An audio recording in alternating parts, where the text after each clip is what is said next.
A strange sound from your engine can turn a calm drive into a nerve-wracking mystery.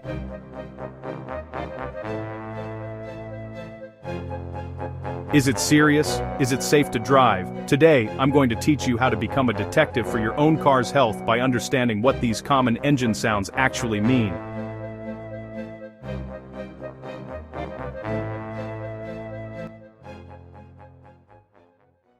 Alright, before we even think about diagnosing a sound, we have to talk about safety. This is non-negotiable. An engine bay, even at idle, is a hazardous environment filled with fast-moving parts. The serpentine belt and cooling fan can cause serious injury in an instant. So, the first rule is to secure anything that could get caught. Tie back long hair, remove any dangling jewelry like necklaces or bracelets, and take off your watch. It's also wise to avoid loose, baggy clothing. A simple snag can turn a diagnostic session into a trip to the emergency room. Never ever wear gloves when working near moving belts or pulleys. They can get caught and pull your hand in before you have time to react. Your bare hands are actually safer because you'll instinctively pull away from heat or a snag. Now let's talk about our tools. To hear what the engine is trying to tell us, we need to isolate specific sounds from the general hum and clatter. The best tool for this is a mechanic's stethoscope. It works just like a doctor's, allowing you to place a metal probe directly onto a component and hear its internal workings with incredible clarity. But don't worry if you don't have one. A fantastic and readily available alternative is a long, solid screwdriver. The principle is the same. Sound travels through solid objects. The metal shaft will transmit vibrations from a specific part directly to the handle. Using these tools is simple, but precision is key. With either the stethoscope or the screwdriver, you'll want to place the metal tip firmly against a non-moving part of the engine component you suspect is making noise. For example, place it on the casing of the alternator, not the spinning pulley. For the screwdriver, place the plastic handle up to the bone behind your ear, or cup your hand over it and press your ear to your hand. This simple technique amplifies the sound and acts like a surgical tool, helping you pinpoint the exact source of the problem. Is it coming from the top, the front, or the side? Knowing the location is your first and most important clue. Alright, let's dive into our first common culprit, that ear-piercing high-pitched squeal or squeak. This is one of the most frequent sounds you'll hear, and it often makes its grand entrance when you first start your car on a cold morning, or the moment you switch on the air conditioning. While it's incredibly annoying, the good news is that it's usually pointing to a very specific and fixable area of your engine. In over 90% of cases, this sound is the cry for help from your serpentine belt. This long rubber belt is the workhorse of your engine's accessory system, snaking its way around multiple pulleys to power everything from your alternator, which charges the battery, to your power steering pump, water pump, and AC compressor. When this belt gets old, worn, or loose, it starts to slip on the pulleys, and that slippage is what creates the squeal. If the sound is more of a rhythmic chirping squeak that keeps a steady beat with the engine's speed, you might be looking at a failing bearing inside one of the pulleys the belt rides on, like an idler pulley, or the tensioner pulley itself. So, how can you confirm the belt is the problem? There are a few simple checks you can perform right in your driveway. First, and most importantly, make sure the engine is completely off. Find the longest, straightest section of the serpentine belt between two pulleys. Press down on it firmly with your thumb. A properly tensioned belt should have very little give, no more than about half an inch of deflection. If you can easily push it down further than that, the belt is too loose, which could be due to stretching over time, or a failing automatic tensioner. Next, visually inspect the belt itself. Look closely at the ribbed side. Do you see a network of small cracks? Is the surface shiny and smooth, almost like polished plastic? This is called glazing. Both cracks and glazing are clear signs that the rubber has aged, hardened, and lost its grip. For a quick diagnostic trick with the engine running, you can spray a small amount of water on the belt. If the squeal temporarily disappears, you've confirmed the noise is from belt slippage. But I must stress, this is a test, not a fix. The noise will return as soon as the water evaporates, and you should never spray any other chemical, especially WD-40 on your belt.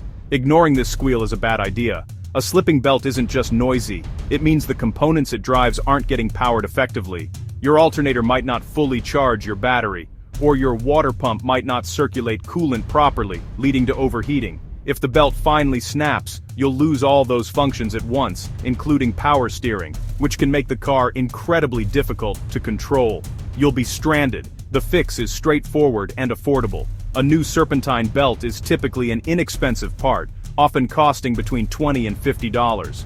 If you're handy with a wrench, you can usually replace it yourself in under an hour with basic tools. If you take it to a shop, you can expect to pay somewhere in the range of $100 to $250, parts and labor included.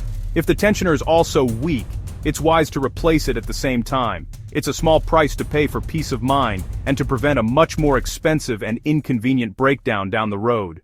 Now, let's talk about one of the most dreaded sounds a driver can hear: the knock or the tap. These aren't subtle noises, they are distinct, rhythmic, and often a direct cry for help from the heart of your engine. Unlike a squeal, which is usually external, these sounds come from deep within the engine block itself, and telling them apart is crucial. One signals an immediate critical emergency, while the other is a serious warning that you need to act on soon. The first step, as always, is to listen carefully. Is the sound a deep, heavy thud, or a light, rapid ticking? Where does it seem to be coming from? The bottom of the engine, or the top? The answers to these questions will guide your next very important actions. Let's start with the most severe. Sound number 2, a deep, heavy knocking from the lower part of the engine. This often sounds like a small hammer striking metal from inside the engine bay, and it typically gets louder and more intense as you accelerate. This is the infamous rod knock. Inside your engine, each piston is connected to the crankshaft by a connecting rod. Between these two powerful components are small, soft metal parts, called rod bearings, which ride on a thin, high-pressure film of oil. When a bearing wears out from age, poor lubrication, or overheating, that protective oil cushion is lost.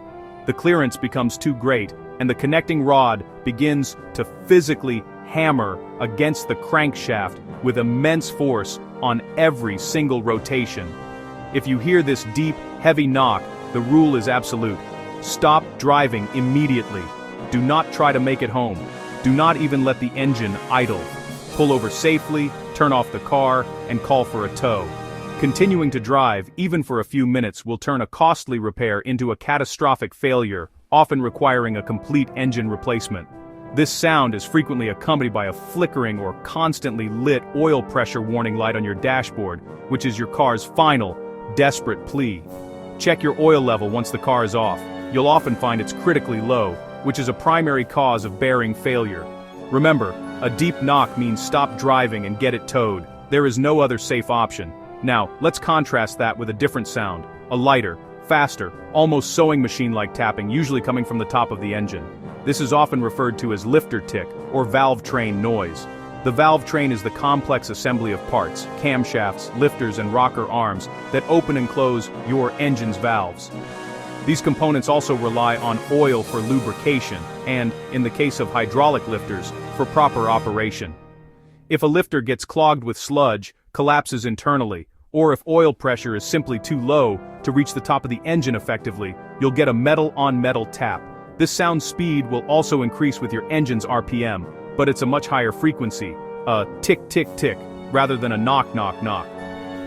While a lifter tick is certainly not good, it's generally less catastrophic than a rod knock. It's a sign of wear, a lubrication problem, or a failing component that needs attention, but it doesn't typically signal imminent, total engine destruction. If you hear this light tapping, you don't need to immediately call a tow truck.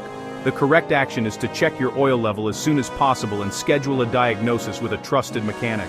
Driving with a persistent tick can lead to further damage to the camshaft and other valve train parts, so it's not something to ignore. To summarize, the deep knock means stop driving and get it checked immediately. The lighter tap means schedule a diagnosis soon. Both are your engine crying for help, but one is a scream, and the other is a persistent cough. Knowing the difference can save you thousands of dollars. Sound. Burger 3. A constant hissing or whistling. This is often a vacuum leak or a pressure leak. A vacuum leak can cause a high idle and poor performance. A hiss when the engine is hot but off could be coolant system pressure escaping. You can often find a vacuum leak by listening closely along hoses and intake gaskets. A coolant system leak needs pressure testing, but a hissing cap is a common culprit.